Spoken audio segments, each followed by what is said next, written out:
There's a flood here today, and Mom and Merlisa were trapped there. They cannot cross the river.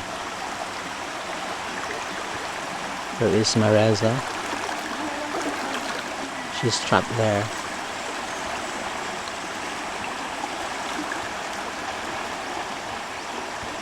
And that's the house.